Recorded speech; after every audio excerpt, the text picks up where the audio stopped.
Hello everyone, welcome to G Centric. और ये lecture nodal analysis का हो सकता है लास्ट लेक्चर हो, और इसमें 3-4 क्वेश्चंस देखेंगे जिसमें बहुत कुछ मजा आएगा। सुपर नोड के बारे में भी हम लोग आगे चल के देखेंगे। ठीक है, चलिए तो पहला क्वेश्चन लेते हैं, क्वेश्चन नंबर 112 है ना। 112 क्वेश्चन में पूछा है आपसे, find node voltages V1 and V2।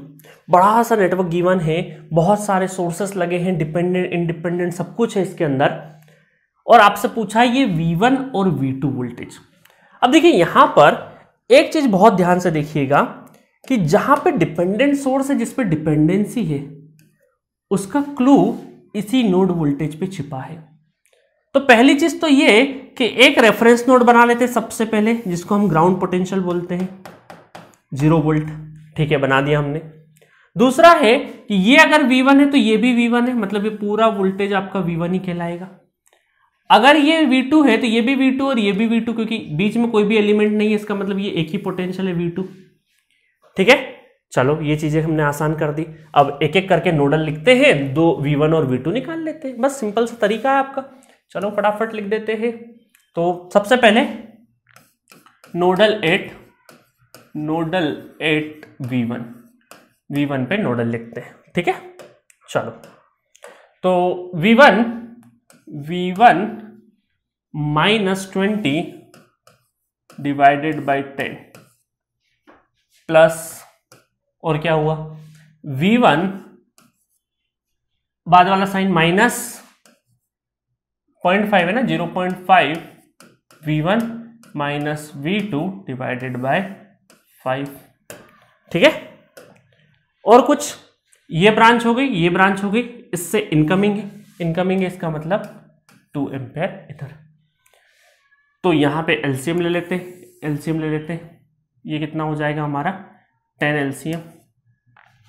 V1 minus 20 plus 5 दूना तो 2V1, फिर 1/2 है ना, 0.5 मतलब 1/2, 2 का मल्टीप्लाई होगा तो 1 माइनस 2V2 इक्वल टू 2। तो ये कितना हो जाएगा, V1 कितना है आपके पास 2 और एक 3 में से एक गया तो अगेन 2 है ना, मतलब ये बोल सकते हैं हम लोग कहीं ना कहीं कि ये V1 और ये V1 कैंसिल हो गए, और ये हमारा बचा 2V1 माइनस 2V2। ठीक है, ये हो गया आपका 20, ये उधर चले जाएगा 40, और इस पूरी इक्वेशन को 2 से डिवाइड कर देंगे तो V1 minus V2 equal to 20। छोटी हो गई इक्वेशन, तो ये हो गई हमारी equation number 1, V1 minus V2 equal to 20। चलो सेकेंड इक्वेशन देखें नोडल पे, या नीचे की साइड ही लिख लेते हैं ना, यहाँ पे हम लोग सॉल्व कर देते हैं, नीचे की साइड में जगह है। तो नोडल 8 V2। तो नोडल 8 V2 देखेंगे तो कितना हो जाएगा, V2 minus V2 divided by 2 plus V2 minus 30 divided by 10 plus कितना हो जाएगा, V2 बाद वाला साइन प्लस 0.5 V1। ठीक है, बाद वाला साइन 0.5 V1, और फिर माइनस V1 डिवाइडेड बाय 5। ठीक है, और क्या हो जाएगा, इनकमिंग कितना है हमारा 5 इज द इनकमिंग। चलो तो अब इसको सॉल्व कर लेते हैं, तो ये कितना हो जाएगा 10, तो 5V2 plus V2 minus 30 plus 2V2 plus V1 minus 2V1 equal to 5। तो यहाँ पे V1 कितना आ रहा है हमारा, देखो V1 कैलकुलेट कर लेते हैं, V1 माइनस 2 में से एक चले गया तो माइनस V1। उसके बाद V2 देखते हैं, तो 5 और 1 6 7 8 8V2। उसके बाद ये हो गया हमारा 50 और 30, तो कितना हो गया 80 है ना, 50 और 30 कितना हो गया 80। तो ये हो गई हमारी equation number 2, equation 1 and equation 2। अब जल्दी से सॉल्व कर देते हैं इक्वेशन 1 और 2 को। तो इक्वेशन 1 और 2 को सॉल्व करते हैं, थोड़ा सा कलर डिफरेंट ले लेते हैं। तो ये हमारा क्या हो जाएगा, V1 minus V2 equal to 20 और minus V1 plus 8V2 equal to 80। ठीक है, तो ये हो गया V1 कैंसिल हो गया, ये चले जाएगा 7V2 7v2 और ये हो गया आपका 100, तो v2 कितना हो गया 100 डिवाइडेड बाय 7, 100 डिवाइडेड बाय 7 हो गया आपका v2। आपसे पूछा क्या है, नोड वोल्टेजेस पूछा है, तो v2 निकल आया, v1 पता करना है तो बस वैल्यू पुट कर देंगे तो v1 भी पता चल जाएगा। तो v1 पता करने के लिए हम ये बोल सकते हैं यहाँ पे कि v1 minus v2 equal to 20, तो v1 minus 100 divided by 7 equal to 20, तो v1 कितना हो गया 20 प्लस 100 डिवाइडेड बाय 7, एलसीएम हो गया 7, तो 7 दूना 14 है ना, 7 तो 20 सत्ते 140 और 100 ये हो गया आपका 240 divided by 7, that is v1 value. तो इस तरीके से हमने v1 और v2 दोनों निकाल लिए। ठीक है, तो मजा आया होगा। अब तो आपको काफी आसान लगने लगा होगा नोडल एनालिसिस। आपने बहुत सारे क्वेश्चंस देख लिए किस तरीके से प्रोसेस करना है। हाँ, कैलकुलेशन मिस्टेक का ध्यान रखना। कैलकुलेशन मिस्टेक होगी शुरुआत में, गलतियां होगी, 4 बार सॉल्व करना कैलकुलेशन। आप क्या कई बार आजकल ऐसा होता है ना कि एक बार सॉल्व किया समझ में नहीं आ रहा, चलो फैकल्टी से डायरेक्ट पूछ लेते हैं, तो ये मत किया करो, क्योंकि फिर क्या होगा, स्पून फीडिंग जैसा हो जाएगा, आपका डेवलपमेंट नहीं होगा। एक बार गलत हुआ तो पहले 3 बार खुद से ट्राई करो कि कहीं एरर तो नहीं है, अपनी तरफ से दुरुस्त हो जाओ। हाँ, उसके बाद लगेगा हाँ यार सब कुछ मैंने सही किया, उसके बाद भी गलत हो रहा है, कम से कम 3 ट्राई लेने के बाद उसके बाद फैकल्टी से पूछो। क्योंकि क्या होगा, पहले ट्राई लिया और तुरंत पूछ लोगे ना, फैकल्टी तो बता देगा बट आपका डेवलपमेंट रुक जाएगा। आप 3 बार ट्राई करोगे तो ट्राई करने के बाद पूछोगे, वो चीज हमेशा याद रहेगी आपके दिमाग में। और सेम चीज अगर एग्जाम में हुई और वो 3 बार अगर आपने ट्राई किया हुआ रहेगा तो आपको पता रहेगा हाँ यहाँ गलती होती है, तो वहां गलती नहीं करोगे। और एक बार ट्राई किया तुरंत पूछ लिया तो फिर वहां पे भी, वहां तो कोई पूछ नहीं सकते ना किसी से, वहां एक ही बार ट्राई, क्योंकि दिमाग में बैठेगा नहीं, कॉन्सेप्ट नहीं बैठा, तो वहां सेम गलती कर ले जाओगे। तो कई बार आपने देखा होगा ना कि हम जब प्रैक्टिस करते तो वापस एक बार क्वेश्चन प्रैक्टिस किया तो कुछ क्वेश्चंस में हमसे गलती होती है, सेम गलती वापस से होती है उन्हीं क्वेश्चन में। तो दिमाग थोड़ी बदला है, दिमाग तो वही है। अगर आपने काम नहीं किया तो सेम मिस्टेक बार बार होती रहेगी, और आपको सेम मिस्टेक दोबारा नहीं करना है। ठीक है, क्वेश्चन दर क्वेश्चन सीखते जाना, सेम टाइप ऑफ गलतियां नहीं दोहराना है। जितना कम गलतियों को दोहराओगे उतना, ठीक है गलती तो होगी बट रिपीटेड गलती मत करो, सेम गलती को दोबारा मत करो, है ना।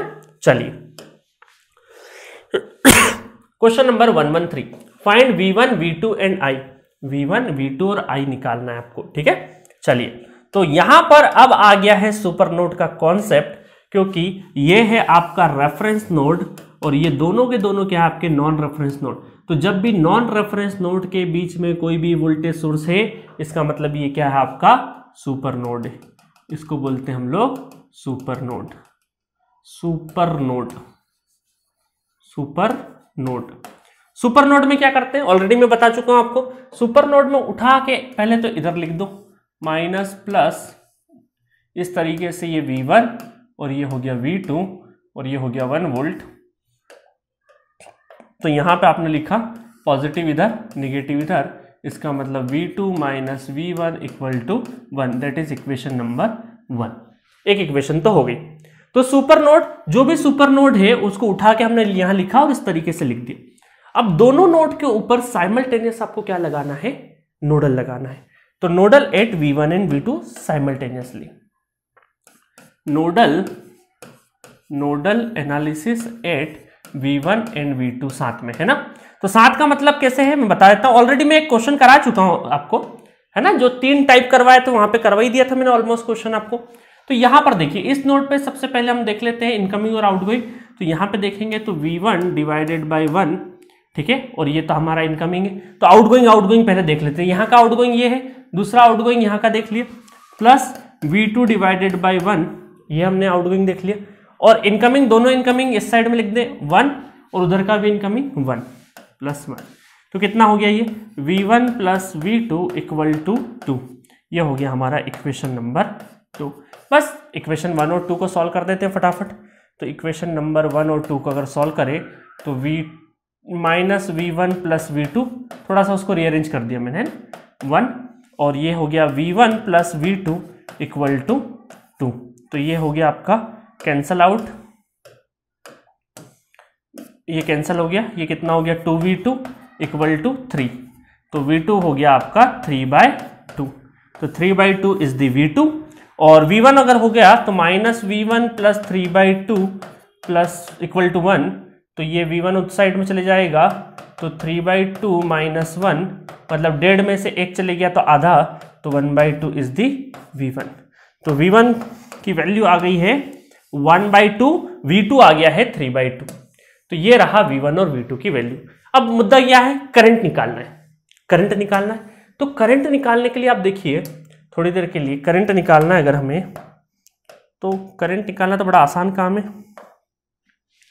ये आपका V1 है, ठीक है। तो यहां पे करंट कितना हो जाएगा इस वाली ब्रांच में, इधर से करंट कितना आ रहा है, इधर से आ रहा है 1 एम्पेयर, 1 एम्पेयर करंट आ रहा है। इधर ये करंट I हमें निकालना है। और यहां पे अगर हम लोग कैलकुलेट कर ले तो वोल्टेज है ना, यहां पे ये नोड वोल्टेज ही पूरा वोल्टेज रहेगा। तो यहां पे अगर करंट देखें तो V1 माइनस 0 डिवाइडेड बाई 1, तो 1/2 माइनस 0 डिवाइडेड बाई 1 मतलब कि 1/2 ही करंट है, तो ये 1/2 करंट है। और higher potential to lower potential तो करंट इस तरीके से जाएगा, दैट इज 1/2, है ना। तो अब हमें क्या करना है, यहां पे KCL लिख देना है ए पॉइंट। तो KCL लिख देंगे तो incoming equal to 1/2 plus I, तो I कितना हो गया 1/2 एम्पेयर, एक में से आधा चली जाएगा तो 1/2 एम्पेयर, ठीक है। तो इसको सॉल्व करेंगे तो 1/2 एम्पेयर आ गया। तो I, V1, V2 और I तीनों हमने बड़ी आसानी से कैलकुलेट कर लिए और यहां पे सुपर नोड का कॉन्सेप्ट भी देख लिए। अब आपको एक चीज बताता हूं, सेम क्वेश्चन रहेगा, सेम क्वेश्चन रहेगा, इसमें थोड़ा सा मॉडिफाई करता हूं मैं अगले क्वेश्चन में। सेम क्वेश्चन है, देखिए क्वेश्चन सेम है, बस मैंने हल्का सा मॉडिफाई कर दिया। इस क्वेश्चन में क्या कर दिया मॉडिफाई, मैंने इसके पैरेलल में एक ब्रांच और लगा दी और फिर मैंने पूछा है V1, V2 और I क्या रहेगा। तब आप बोलेंगे सर अभी भी, है ना, आपने सॉल्व करना स्टार्ट किया, आप बोलेंगे सर अभी भी क्या है सुपर नोड है, क्योंकि ये भी आपका सुपर नोड कहलाएगा। सुपर नोड कहलाएगा तो पहली इक्वेशन तो सेम आएगी, जो पहली इक्वेशन थी वही सेम आ जाएगी, है ना। कहीं साइन चेंज तो नहीं कर दिए मैंने, माइनस नहीं ठीक है, V2 माइनस V1 सही है ना। तो पहली इक्वेशन तो सेम आ जाएगी, तो इक्वेशन 1 क्या हो गई आपकी, सेम हो गई, same as previous, same as question number 113, है ना। इक्वेशन नंबर सेम आ गई। सेकेंड इक्वेशन जो है जहां पर आपको साइमल्टेनियसली लिखना है, V1 और V2 पे साइमल्टेनियसली नोडल लिखना है, वहां पर भी आपकी इक्वेशन सेम आएगी, क्योंकि मैंने आपको बताया था कि सुपर नोड की इक्वेशन लिखते टाइम पे अगर उसके पैरेलल वाली जो ब्रांच है उसको भी लिखो चाहे नहीं लिखो, बात एक ही है, क्योंकि वो कैंसल आउट हो जाती है। तो आपको इस सुपर नोड वाली जो ब्रांच, उसके जो पैरेलल वाली ब्रांच है उसको आपको कैलकुलेशन में नहीं लेना है। जब इसकी पैरेलल ब्रांच को कैलकुलेशन में नहीं लेना है तो ये तो पिछला जैसा ही क्वेश्चन बन गया ना, कि इसको हमें कैलकुलेट नहीं करना है। ऑलरेडी मैं लिखवा चुका, नोट पॉइंट भी लिखवाया था, सुपर नोड की जो पैरेलल ब्रांच होती है उसको हमें इक्वेशन लिखते टाइम पे यूज नहीं करना है, क्योंकि वो उसका रीजन भी मैंने ऑलरेडी वहां पे बताया था। अगर डाउट हो तो टाइप 1, टाइप 2, टाइप 3 और टाइप 3 स्पेशली जाके देख लो, ठीक है। तो इस वाली ब्रांच को तो फिर नहीं कैलकुलेट करना। इसका मतलब ये हो रहा है कि आपकी जो इक्वेशन 2 है वो भी सेम बन जा रही है, same as question number 113, same बन रही। तो जब सेम है दोनों इक्वेशन है V1 और V2 के फॉर्म में, तो आंसर भी क्या होगा, V1 हो जाएगा आपका, क्या निकला था हमारा V1 निकला था हाफ, V1 कितना है 1/2 वोल्ट और V2 है हमारा 3/2 वोल्ट। मतलब कि यहां पर पैरेलल में कितनी भी ब्रांचेस लग जाए पैरेलल में, हमारा V1 और V2 वोल्टेज चेंज नहीं होने वाला है। मजा आया। क्या करंट चेंज होगा, तो देख लेते हैं करंट चेंज हो रहा है कि नहीं। बिल्कुल करंट तो चेंज होगा ही होगा, क्योंकि देखिए यहां पर ये करंट आ रहा है 1 एम्पेयर, ये करंट जा रहा है क्योंकि ये रेफरेंस नोड है आपका पूरा पूरा, तो ये आधा एम्पेयर इधर जा रहा है। और ये अगर आपका इसमें देखें, अगर हम लोग इसको, इस करंट को देखें, इस I1 I2 करंट को अगर देखें तो I2 करंट आ जाएगा आपका V1 minus V2 divided by 1। तो V1 कितना है, V1 है 1/2 माइनस 1/0 माइनस, ये आपका है -3/2 डिवाइडेड बाय 1। तो ये करंट असल में देखा जाए तो ये कितना हो जाएगा, 1.5 में से आधा चले गया तो -1 एम्पेयर हो जाए, ठीक है, -1 एम्पेयर, -1 एम्पेयर, ठीक है, -1 एम्पेयर हो गया। तो इसका मतलब अगर मैं केसीएल लिख दूं तो केसीएल लिख दूंगा तो क्या हो जाएगा, इनकमिंग इक्वल टू आउटगोइंग, तो इनकमिंग कितना है 1 और आउटगोइंग क्या है ना, केसीएल लिख रहा हूं केसीएल।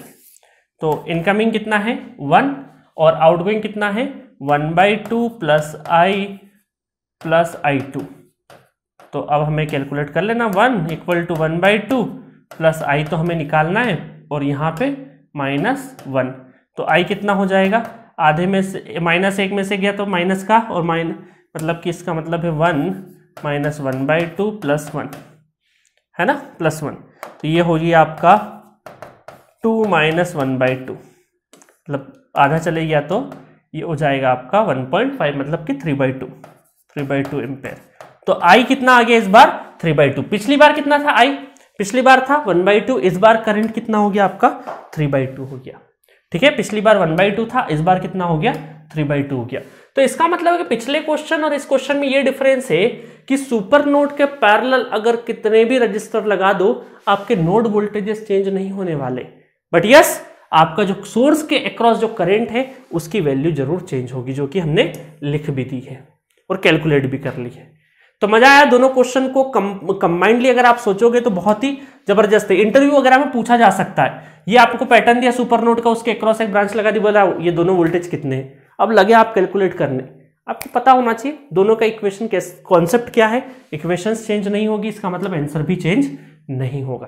तो बहुत ही अच्छा चीज था, बहुत अच्छा कॉन्सेप्ट था, जो कि इंटरव्यू में भी यूज होता है और एक अच्छे पेपर में गेट में भी ये कॉन्सेप्ट आपसे हो सकता है पूछा जाए अलग तरीके से।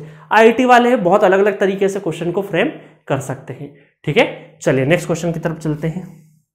सो लास्ट क्वेश्चन है क्वेश्चन नंबर 115, नोडल एनालिसिस का लास्ट क्वेश्चन है। बहुत प्रैक्टिस कर ली, ये लास्ट क्वेश्चन और प्रैक्टिस कर ले तो उसके बाद मेश एनालिसिस स्टार्ट करेंगे हम लोग। Find V2 divided bye V1, बहुत अच्छा क्वेश्चन है, 2 ratio V2 divided bye V1 का रेशो आपसे पूछा है।